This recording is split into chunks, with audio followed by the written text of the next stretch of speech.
Hello mga Mars! Simula na mag-low carb ako na talaga ang nagpe-prepare ng pagkain ko sa bahay. Dahil gusto ko makasigurado na ang mga ingredients na gagamitin ko ay tama at pasok sa low carb. So ngayon, gusto kong i-share sa inyo ang isa sa mga niluluto ko na pasok sa aking way of eating. Kailangan lang natin ng 4 pieces of eggs, 250 ml of all-purpose cream, 2 sachet of stevia, 3/4 cup of almond flour, a pinch of salt, and 1/2 teaspoon of baking powder. Paghaluin lang natin lahat ito. Hindi na muna ako mag-voice over, paghaluin ko muna lahat ng mga ingredients.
So ngayon naman, ilagay na natin ito sa ating baking pan at ibibake natin ito sa preheated oven na 180 degrees Celsius ng 40 to 50 minutes or hanggang sa mag-golden brown na itong ating niluluto.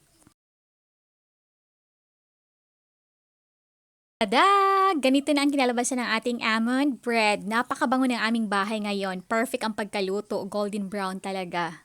Kung gusto nyo rin ng madali ang recipe na healthy, subukan nyo rin iluto ito sa bahay.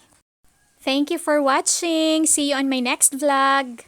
Another low carb recipe na naman ulit ang isi-share ko sa inyo sa susunod.